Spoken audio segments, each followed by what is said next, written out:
Merci aux organisateurs de m'avoir invitée.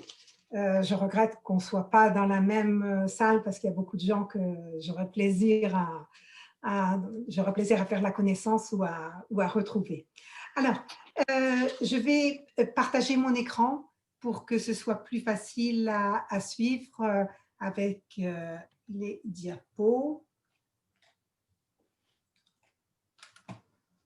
Voilà. C'est OK? Oui, D'accord. Alors, donc, les technologies numériques sont effectivement une source importante d'innovation, mais comme on l'a déjà dit et redit, il y a toujours un déséquilibre entre femmes et hommes dans les formations et les métiers autour du numérique. Et les stéréotypes sont souvent tenus pour responsables de cette situation. Mais bien qu'ils soient dénoncés depuis des décennies, ils sont encore très vivaces. Alors, pour mieux comprendre, on peut regarder de près les mécanismes qui renforcent ces stéréotypes, ou bien, parce que je suis optimiste, qui peuvent les déconstruire.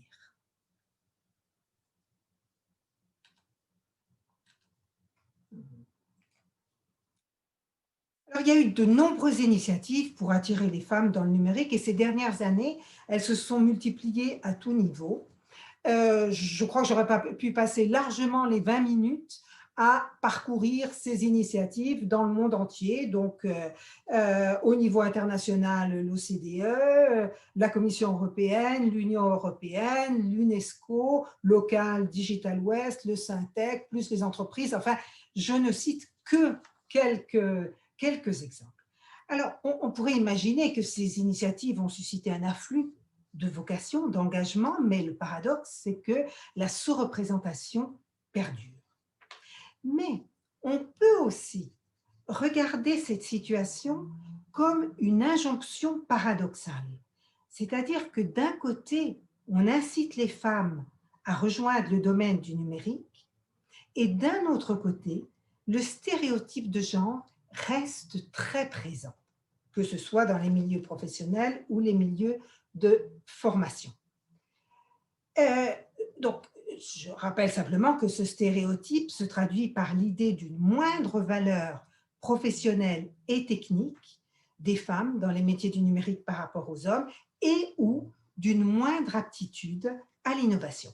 Alors, pour y voir plus clair, on va revenir sur la notion de stéréotype. Le concept de stéréotype est entré dans les sciences sociales il y a bientôt un siècle et il a donné lieu à de nombreuses recherches et en particulier ces dernières années, beaucoup de recherches en lien avec l'entrepreneuriat. Alors, je vais d'abord faire une brève revue de ces recherches dans la littérature francophone en me centrant sur les stéréotypes de genre. Et puis, rappellerai les deux grandes approches dans l'étude des stéréotypes et puis je présenterai les résultats d'une recherche terrain menée avec une de mes collègues dans un contexte d'innovation numérique. Alors, j'ai indiqué en bas quelques références sur lesquelles je me suis appuyée. Alors, un premier point qui est souligné notamment par Bering, c'est que le pourcentage des femmes attirées par l'entrepreneuriat est semblable à celui des hommes. Tout hommes comme femmes qui sont attirés, ils voient plus de liberté, plus d'autonomie, le désir de créer. Mais tous les secteurs n'attirent pas de la même façon et les femmes sont nettement sous-représentées dans les startups technologiques. D'après le baromètre 2020 d'Ernst & Young et France Digital, il n'y a que 10% de femmes à la tête d'une startup. Alors, la raison centrale, et par les chercheurs de cette faible présence, c'est l'existence de stéréotypes. Par exemple, une étude sur les entrepreneuses dans la Silicon Valley montre que plus de 80% d'entre elles se sont vues reprocher leur agressivité, alors qu'on sait bien que c'est un milieu extrêmement concurrentiel dans lequel on ne peut pas faire preuve que de douceur. Alors, le principal effet du stéréotype de genre en lien avec l'entrepreneuriat, c'est l'inégalité dans l'obtention des financements, notamment l'étude de Fleischer 2019. Alors, selon ce stéréotype, les femmes auraient moins confiance en elles, donc, parce qu'elles manquent de confiance, elles risqueraient davantage d'échouer. Alors, ça explique en grande partie pourquoi leurs projets sont souvent jugés plus risqués par les financeurs, les business angels, que ceux des hommes. Et en plus, le phénomène de la menace du stéréotype semble avoir un effet lorsque les entrepreneuses présentent leur business plan devant un jury, comme l'a montré la recherche de Bélier et Chefou 2019. Et c'est le même phénomène qui touche les financeuses, qui se limiteraient dans les risques qu'elles prennent en finançant telle ou telle start-up. Alors, si on peut rappeler qu'en général, la menace du stéréotype joue lorsque le groupe visé est en minorité, ce qui est le cas non seulement des entrepreneuses, mais aussi des femmes business angels, puisque en général, ce sont d'anciens entrepreneurs qui deviennent financeurs. Comme il y a très peu d'entrepreneuses, eh bien, il y a aussi très peu de financeuses. Alors, la notion de stéréotype, la première approche de cette notion, elle nous a été donnée par Walter Lippmann, qui a consacré un chapitre entier de son livre « Public Opinion aux stéréotypes » et on considère que c'est lui qui a favorisé sa diffusion dans les sciences sociales. Alors, on rappelle pour lui, un stéréotype, c'est un mécanisme de connaissance du monde qui est particulièrement efficace quand l'environnement est complexe. Alors, l'an dernier, la revue Hermès, spécialisée dans l'étude des technologies numériques, a consacré un numéro entier aux stéréotypes encore et toujours, avec beaucoup d'articles très intéressants. Et notamment, un des auteurs, Mikhail Ustinov, fait une relecture de l'approche de Lippmann qui résume ainsi: sans stéréotypes, pas d'appréhension du monde possible, parce que le monde est trop complexe, on a besoin de grilles qui le simplifient. Mais, deuxième point, il est réducteur. C'est pour ça qu'il ne peut qu'entrer en contradiction tôt ou tard avec la réalité.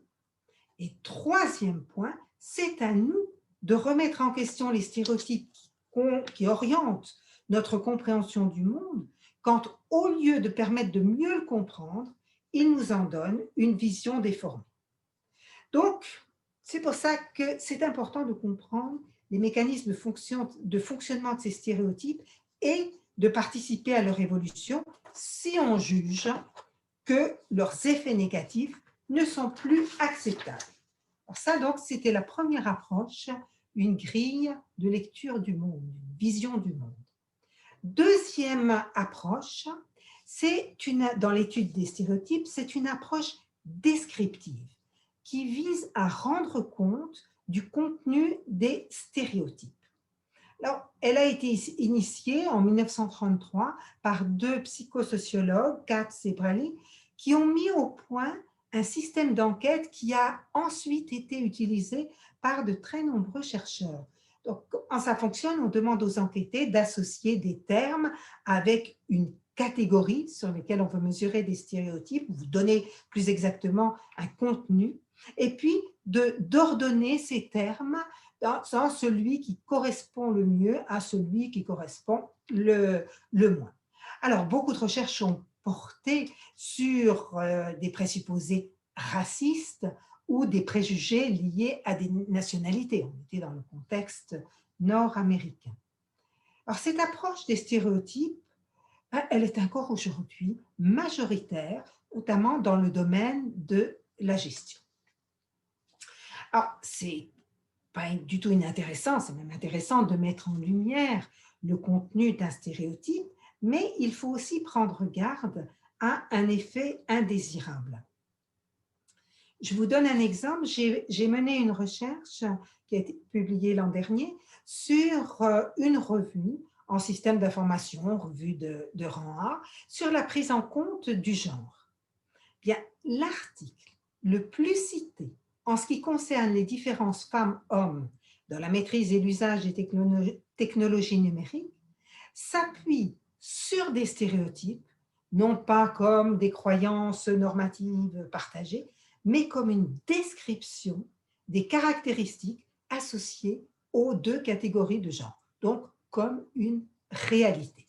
Et ces caractéristiques, du coup, eh bien, conduisent plusieurs chercheurs à bâtir des hypothèses de recherche depuis des années en prenant ces caractéristiques comme une réalité. Alors souvent, il faut le dire, les hypothèses ne sont pas vérifiées, mais les auteurs ne reviennent jamais dans leur article sur ce qui a fondé les hypothèses, donc qui pourrait remettre en question les stéréotypes comme une réalité. Voilà, donc attention au contenu des stéréotypes et aux effets qu'ils peuvent avoir. Il nous reste 10 minutes. Oui, je passe à la recherche terrain. Donc, une recherche que j'ai menée avec ma collègue Martina McDonald, qui a donné lieu à deux publications. Donc, il porte sur une possible évolution du stéréotype. Et la question qui était, c'est le stéréotype qui associe technologie numérique et genre, est-il consolidé ou déconstruit par des jeunes engagés dans des innovations numériques? Deux mots sur la méthodologie. La recherche a été menée sur le campus où je travaille, qui comporte une business school et une école d'ingénieurs. Beaucoup d'élèves étaient volontaires, donc on a pu constituer un échantillon cohérent et équilibré entre les deux écoles et selon le genre. Donc tous des élèves de Master 1, francophones, âgés entre 21 et 23 ans, ayant fait leurs études en France et passés par la filière des classes préparatoires. Les entretiens ont été menés après la semaine annuelle du concours d'entrepreneuriat qui touche tous les élèves de Master 1, ce qui a permis d'évoquer le vécu des interviewés durant cette semaine. Donc, la question initiale, c'était pourquoi, à votre avis, y a-t-il plus de filles, plus de garçons et moins de filles à l'école d'ingénieurs? Dans l'analyse des entretiens, on a cherché à repérer, d'une part, si et comment le recours aux stéréotypes était utilisé pour expliquer, légitimer, dominer, et d'autre part, si et comment le stéréotype était abandonné, contesté, transgressé.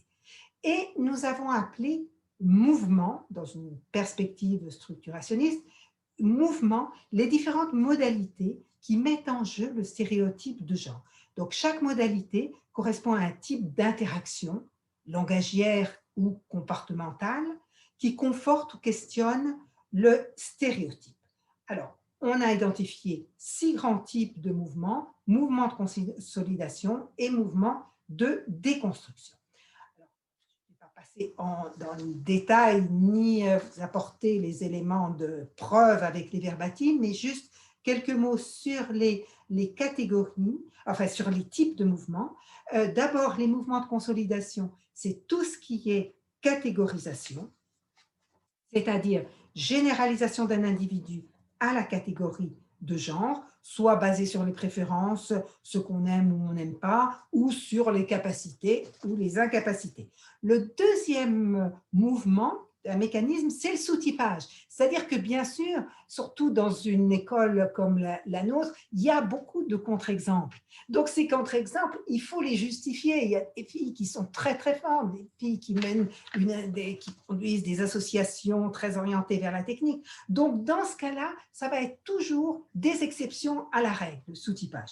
Et puis, genré, qui se décline très largement, c'est finalement, par exemple, faire une performance de genre, c'est un peu la féminité de mascarade de John Rivière, être pleinement reconnue quand on est une femme pour appartenir à sa catégorie de genre, se retirer volontairement, au contraire, rejeter des camarades au motif de genre, ou bien accepter la mobilisation de catégorisation de genre, et le domaine, évidemment, est très largement celui de l'humour. Mais il y a aussi, on a repéré aussi des mouvements de déconstruction. Donc, 3 grands types de mouvements. Les décatégoriser, c'est-à-dire refuser justement explicitement la pertinence des catégories de genre pour expliquer un comportement. Sous-grouper, c'est-à-dire dire, bah oui, il y a des gens qui aiment, mais ce n'est pas la variable genre qui explique ou qui délimite les sous-groupes. On fait d'autres catégories. Et puis dégenrer, c'est-à-dire effectuer des activités techniques sans les lier à une activité de genre. Alors, j'arrive donc à la conclusion. Dans notre corpus, les mouvements de consolidation sont beaucoup plus nombreux que les mouvements de déconstruction. Et surtout, très important, les types de mouvements sont très largement partagés entre les femmes et les hommes. C'est pour ça que je dis, on est tous et toutes impliqués dans la vie des stéréotypes. C'est pour ça qu'on parle de femmes, mais en réalité, on devrait parler toujours de genre, parce que les stéréotypes, ce n'est pas une affaire de femmes ou pas que de femmes. Mais il y a aussi une participation à cette consolidation. Alors, pour finir, ce qu'on peut observer dans l'analyse des entretiens, c'est que, évidemment, il n'y a pas un interviewé qui serait totalement consolidation ou totalement déconstruction, mais il y a des mouvements contraires. On fait un mouvement, on consolide, mais plus loin, on reprend et on fait un petit pas vers la déconstruction. Et la plupart des discours laissent des ouvertures à un possible affaiblissement de ces stéréotypes. Et ce qu'on observe aussi, c'est que les catégorisations sont le plus souvent mobilisées lorsque les personnes sont dans l'abstraction. C'est là que les stéréotypes jouent.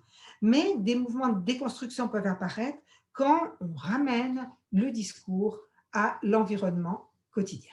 Voilà, alors je n'ai pas de recette pour supprimer ou déconstruire les stéréotypes, mais je pense que la connaissance de ces mécanismes est un pas dans cette direction-là. Merci. Merci beaucoup de cette intervention qui nous permet de voir les aspects dynamiques des stéréotypes qui ne sont pas campés sur une position ou sur une personne, mais qui sont des mouvements, comme vous avez dit, qui peuvent être contradictoires et dans des discours qui sont hybrides. Donc, je passe